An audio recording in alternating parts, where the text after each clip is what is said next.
Good morning and welcome. Yes, welcome to another 15 fabulous minutes and an early morning start for Steve and I at Doherty's Gym in Brunswick. That's right. Why are we here this morning? Very good question, Steve. To see Christine Enville, who is one of Australia's most amazing bodybuilders, being Miss Australia, Miss World and also Miss Bendigo. Fantastic. And how about we let her do the workout? Very good, very good.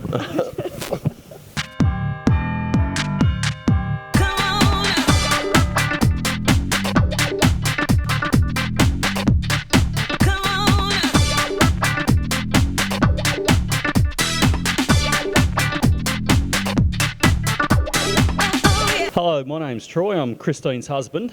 I'm also her trainer. I train a few other female bodybuilders and male bodybuilders, but she's by far my best student at the moment. With that exercise, she's trying to work her back muscles, which we call the lats, which are the muscles that are under the armpits here and going into the back there. It's what we call a row motion. Basically, you pull the arms backwards, trying to contract your back in fairly simple terms. So I suppose you think you're Miss World, right? Yeah? Oh, I don't think, I know. You are?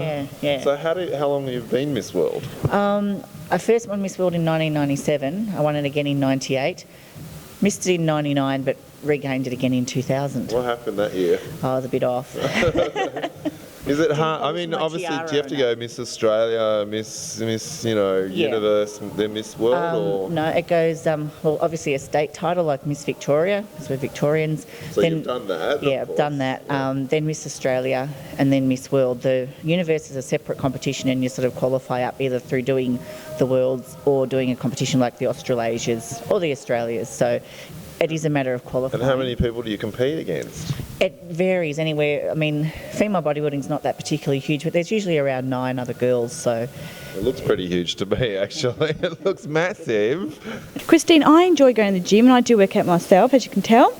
But I'm only going to take it so far as just a little bit of muscle tone and definition goes.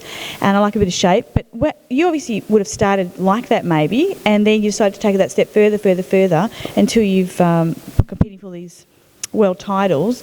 Did you imagine that you would actually take it this far when you started? No. Same as you, I got into it just to get fit, tone up a little bit, and just basically improve my body shape and fitness. And it just so happened that the gym that I was training at the time, I was 16, and I was training with a friend, and there was a young guy there who was going for a teenage bodybuilding competition. And he had the best body that we had seen on a 17-year-old at that stage. So my friend and I, we went along to watch. Just lust was your motivation? Absolutely. Fair enough. Okay, what was the outcome of that? Well, we went to watch the competition. I mean, he placed, I don't know, 5th or something, but my friend and I, we saw the women in the women bodybuilding section, and it was actually a little bit more her idea, but she just went, like, why don't we do that? Because we thought they looked great. You know, they had little biceps and everything was like tight and toned, and we just sort of looked the best that we'd ever seen. So we went back to the gym and we started training a different system to actually put on some muscle to be able to compete. And wear a G-string? At that stage, you didn't wear G-strings on stage. That came much, much later. I don't know. Do you ever get mistaken for a guy? No, generally not, because the hair and the face is obviously, I mean, there might be a few guys around with hair like that, but if people don't sort of look at my face and they might just sort of have their head down and see my forearm. I'm sure if I cut your head off and put my head on it, I'd be feeling good. Is it bitchy behind stage, like someone stealing everybody else's tan cream and like breaking the G-strings and all that sort of stuff? I don't think they'd dare try that. No? Yeah? No, it's not. It's actually quite friendly, believe it or not. Yeah, like there are different categories, and the women who do the figure, which is they wear high heels and they have a different look that they're going for. That's sort of a little bit more. They don't mix the men and women together? No. Do you think if they did, then they'd be like... Bit cheaters. How do men treat you? Generally with respect, because they know how long it takes to build a body and that sort of thing. So I actually get a lot of training questions off guys and diet questions and that sort of stuff. So everybody's asking everybody, yeah? Yeah. So they come up to you and go, look at that, I want your arm. Usually it's the calves that they want. Yeah, because men usually have pretty good upper bodies and that sort of thing, but you'll see later on. They always got the chicken legs. Yeah, so they go, well, how do you get your calves? So I've got about 10 guys lining up at the moment to get surgically, transplant some of my calves onto them. On the treadmill, here going for a lovely Sunday morning walk. Yes. Now, Ian, your thoughts on female bodybuilders? Do you think it's a really stunning hot look? Does it get your blood sort of, going? And I wouldn't quite go as far as that, but I think it's good. I like it. Yeah, I like it to hear when we have male and female together. That's good too. People working out, I like that. Do you think there's a motivational factor for you to lift heavier weights when Christine's here pumping iron in the gym? No, I'm not into that. Some of the other boards, I'm into that, not me. Christine's done do what we call a lat pull down, where basically from above her head she pulls the weight down towards her chest, and it works the back muscle groups just in here.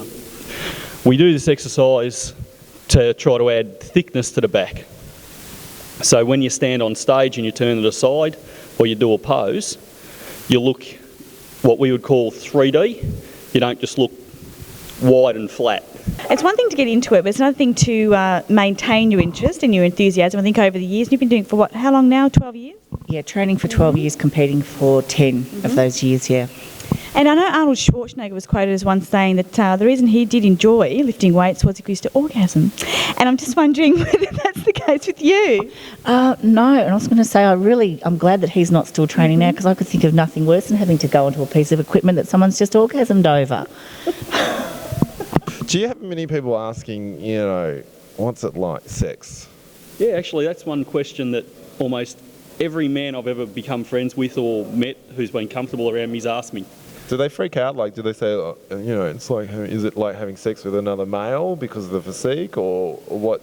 No, it's not normally is it like having sex with another male. Normally it's just like, what's it like to be with somebody like that? Which I always finds a really weird question, because they'll say, geez, I don't like muscle on women, but what's it like to have sex with a woman who's got muscle? And you say, geez, I don't know, like I'm looking at your big overweight wife and I'm not thinking, what's it like to have sex with her? Yeah, let's go.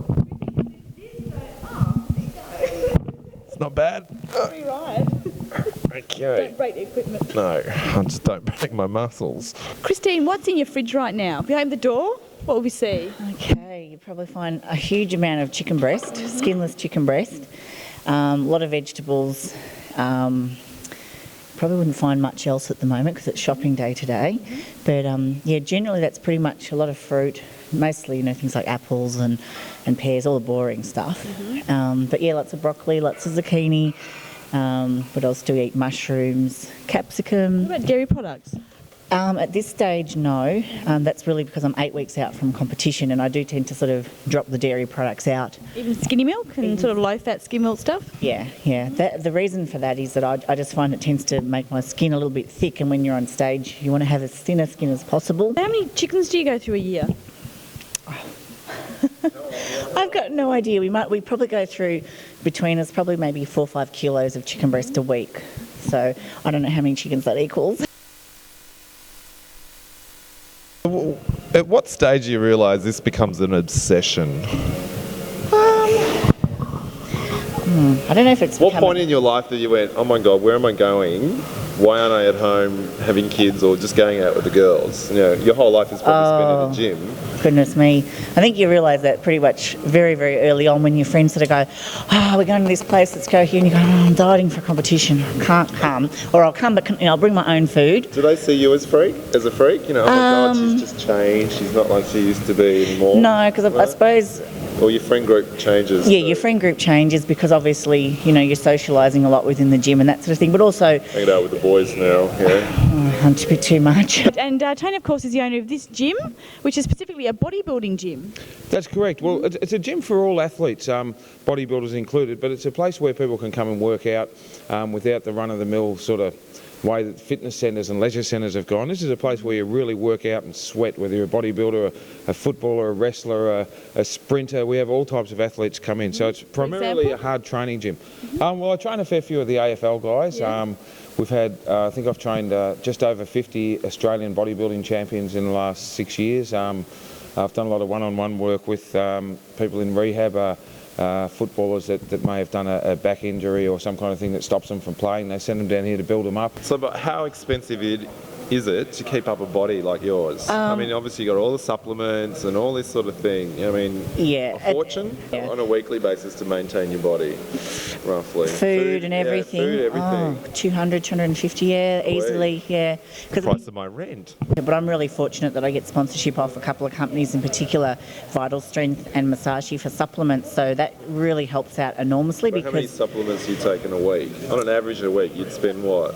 If you were to just feed this body? Well, like I say, fortunately I don't have to go and buy it too often, Yeah. but when I do go and I look at the prices, I sort of think, oh gosh, I am really, really fortunate that I can get this help from these companies. Your wife competes for the federation that you're actually involved with. Yeah, I'm the Victorian director of the International Federation of Bodybuilders, which is the biggest bodybuilding federation in the world, with representatives from about 181 countries. It's just gained Olympic recognition, that sort of thing. But not to talk about federations, with Amanda as an athlete, she's a... Which is your wife? My wife, Amanda Doherty, she's a pro fitness athlete, which is a little bit different than bodybuilding. Fitness for women is where they train with weights and they're muscular, but they're not big. They're not being judged on the size of the muscles and the level of definition. Okay, the exercise Christine's just about to do is called a tricep press behind the head. It's primarily for adding mass onto the tricep there. So whenever you do any pose like that, you have a hang so the arm looks bigger. Christine will just pick our skinny friend up here to show how strong she actually is. She'll turn around and she'll squat him. I haven't had breakfast this morning, that's why. 150 pounds or something? Too easy. As you can see, without too much effort. If you were to dream about a luxury food, what would it be? Ice cream. Ice cream? I can't go past ice cream. I'm not a chocolate girl, I'm an ice cream girl. What sort of flavour? Well, my favourite at the moment is the cookies. I think it's called Cookies and Cream Commotion. It's a connoisseur one, and I'm not sponsored by them in any way, but if they would like to give me free ice cream after the competitions, I'd be happy to indulge. Of course, at the end of the day, nothing but relaxing after a good hard workout. I've never worked out so hard, Jacqueline. For anyone who's watching that want to get into it, what sort of words could you say to them to inspire them to get into it? Look at my website. Look at my website, look at my body.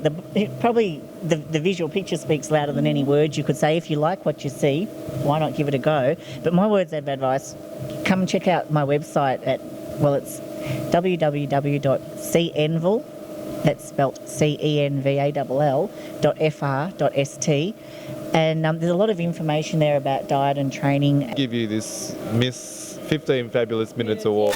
I won't wear that on my head. Thanks very much, and enjoy your workout. I will do. Well, thank you. We'll be watching. Yes. Okay. Good luck with Miss Universe. Okay, I'll let Miss you World. know how I go. Yeah, for sure. Yeah.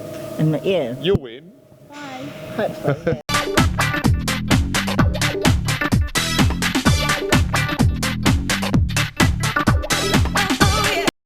You are feeling sleepy. Watch the watch. You're feeling sleepy. Of course they are, Steve. It's 10 o'clock at night here on Fabulous 15 Minutes. Oh, that's right. We're doing something on hypnotherapy. Yes, we are. You're feeling sleepy. Steve, it's never going to work. Oh, drats.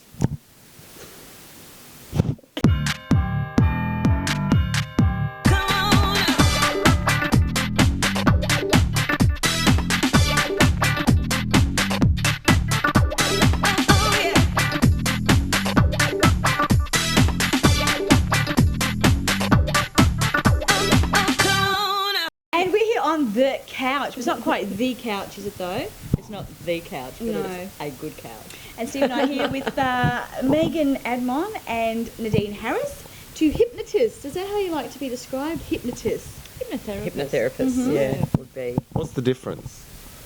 Hypnotist would be more entertainment, probably stage, theatrical, whereas a hypnotherapist, Therapy. yeah, exactly. Why is it that the click of the fingers is such an iconic part of hypnotherapy?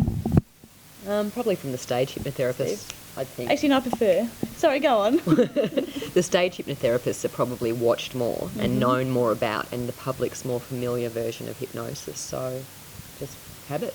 Psychotherapy this is a bit, but anyway. Psycho. Basically, that's Yeah. self-explanatory. Psyche, as in psyche, it's based on the biopsychosocial model, so body, mind, spirit. So to use the three as opposed to just counselling, which would mean working on a particular issue or problem. Megan, what exactly is your style of hypnotism? My preferred style would be the Ericksonian approach, which actually, doesn't use... If you came to see me to give up smoking, it doesn't talk a lot about smoking. It comes in through a back door in the sense that really the language of the mind, or the language of the subconscious mind, is the same language of dreams, which is symbology and stories. You know how most of us know that if you dream about someone dying, it doesn't mean there's going to be a death. It's always a hidden meaning. And so you'll do a story knowing with the aim of the person to release cigarettes, and hidden in that will be a lot of metaphors and symbols that the mind completely understands. The conscious mind is listening to a story that's got nothing to do with the person, so it automatically thinks this isn't about me and starts to tune off. The subconscious gets it all. I heard a myth, I don't know if it's a myth or it's true, that you can hypnotise someone and make their breasts bigger. Possible. Possible, yeah. It's called breast augmentation. How so? How much bigger? Varies from person to person, but actually quite a number of women will come to hypnosis for breast enlargement. Breast augmentation is like its technical name, and it can increase by half a bra size, 2 bra sizes. Wow. Cheaper than the surgery. Cheaper than silicone, yeah, and better for you than silicone. Does it last forever? Or? Yeah, it does last forever. Often what people will need to do to keep the firmness is to do a couple of updates, if you like maybe 6 months, 12 months later. Wow. Yeah. So why is that? Amazing. Can we enlarge other things? Are you talking about penis enlargement? Oh, well, I wasn't, but the audience was asking me. Was wondering, yeah, right? curious. Okay. Don't know. Never worked on that. Not something that is actually used in clinical hypnosis. But breast augmentation. Do you want to try that experimentation? Maybe one day we could. With you? Oh, I don't need to. Right. Somebody else. Look, only if we must. Okay, the myths. Okay, the myth is if you hypnotise me, you can get me to do anything. Take my clothes off. Things in front of a big audience. Well, for a start, we don't do that. As tempting as it may be, no. No, I'm sorry, no, it's not the name of the game. But, well, look, the first myth... No, it can't. No. The first myth is that no one, absolutely no one, can take control of your mind without you letting them. And most hypnotherapy people would not be looking to take control anyway. You've brought in a specific issue that you want either to understand better or resolution with, or the issue could be a habit that you've struggled with willpower to correct. Yeah, exactly, and you haven't been able to. Does it actually work in all cases? Well, obviously nothing, anyone would be a fool to give a 100% guarantee, but I'd find, as a rule, about 9 times out of 10, you get really, really fantastic results. What is another myth people believe? That you'll be asleep or totally unconscious. To be unconscious means to be dead. To alter a state of consciousness, which is what we do with hypnotherapy, means focusing attention onto one point, reducing heart rate, pulse rate, brainwave frequency, and having a really lovely experience. So what sort of state do you go into? Like meditation. It's physiologically exactly the same as meditation. What we're going to do now is called an induction. So it's the full body relaxation to be able to go into hypnosis, into an altered state of consciousness. You're going to go under. You're going to go under. Absolutely. You're going to go under because you want to. Yeah, okay, I want to. Because the two of us have agreed upon it. Okay. So I've got to make myself comfy. You're comfy? I'm very comfy on this couch. Okay. Okay, so if you want to move while we're doing this, you can move. I can still move. Absolutely, yeah. So it's not a start. I can walk out if I wanted to. Well, you could, but because the two of us are working together and you've come here with an issue, it would be kind of pointless for you to get up and walk out. So if I'm uncomfortable, I can just change your position. Yeah, change your position around a bit. I mean, within reason. Yeah. So that you keep yourself in a relaxed state. Cool. Yeah. Already. Okay, so no right or wrong. Just let your eyes close over. Okay. It's okay, you can smile. Okay, so just start by focusing onto your breath. Just letting yourself place all of your awareness, all of your attention onto your breath. And taking in some slow breaths, deep breaths.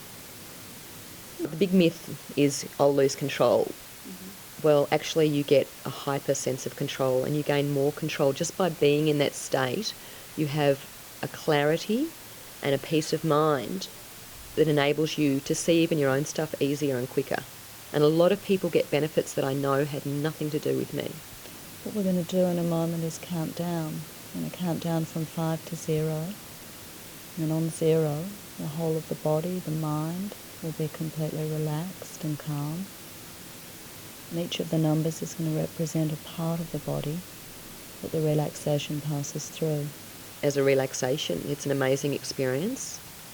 Clients, as they go deeper and deeper, which they do, the more that you do it, the deeper you go, can have some absolutely amazing experiences. And I've even got people who fight me not to wake up because they want to stay in that state of mind so badly, and they still do wake up. So... And with regard to men and women, is it different to hypnotise a man or to hypnotise a woman? Or is it just a case of, with hypnotism, it's just people and they're all the same? It's really just people and they're all the same. Personally, no difference between a man or a male or a female whatsoever. And on 5, coming all the way back up to the surface, just feeling really relaxed and refreshed, completely alert. And what about the voice that you use? Do you go into a certain sort of mannerisms or tone? I don't think I do, but yes, you do. You speak slower and you enunciate very clearly so that people can really hear the words. We also, we begin anyway with a full body relaxation before we go into the visual imagery. No, just with the voice. Yeah, I know. What a pity, but no. Which is actually very effective though, and because a lot of people don't take the time to relax, and I think they really notice the difference. Just opening the eyes, wide awake, completely alert.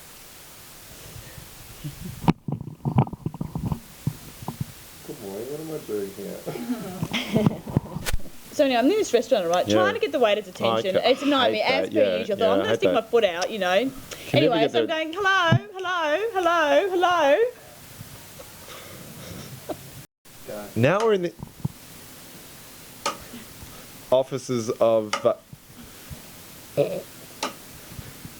what's going on here? Someone's... I hear these clicking noises and things just go blank all of a sudden and I can't really understand. And so how long would the session be? The session is an hour.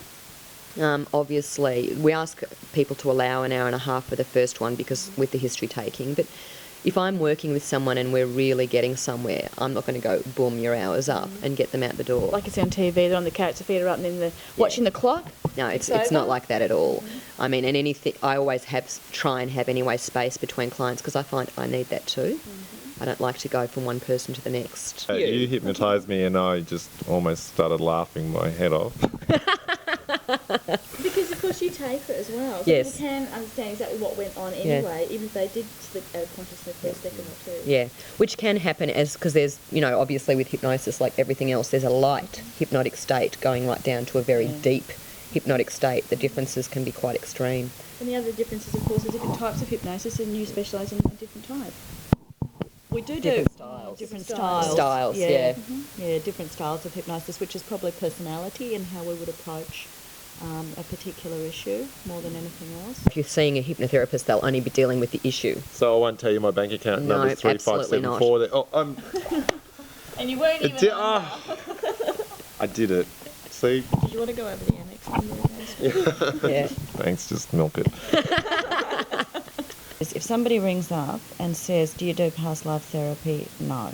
Yeah. If one's working with a client and they spontaneously have an experience which they feel is a past life experience and it's valid for them and it helps them, Yeah. that's the reality I'm going to go with. Have you gone into someone's past life before I've that you can discuss? Oh, We will change names for security reasons. Johnny. I have Johnny. Okay, I've never guided somebody there. I've had people have some experiences which they say have been part of a past life scenario. And as I say, if it's valid So for they've them, it's carried it valid. over in this life and it's stopping them from doing something in Doing this something life. now. So Yeah. you've got to go back into their past life to clean it up? I don't work that way. No? Yeah, that's a How does it personal work? view. That's a Yeah. personal viewpoint. If you're asking me how Yeah. you would do it, if you Yeah. were working that Yeah. way and you were inclined to, yes, you Yeah. would take the person back to a particular time. Megan's just going to give us a bit of a on the spot, spontaneous, go into hypnotism mode and just see if she can maybe hypnotise you for the next minute or two. Okay, Take it away. we'll get your audience to close their eyes and just start by acknowledging what they're feeling. If there's any tension in the body, any tight areas. And then just to bring their awareness up towards the muscles of the scalp. And just allow those muscles to relax. How's that? That's all you're getting.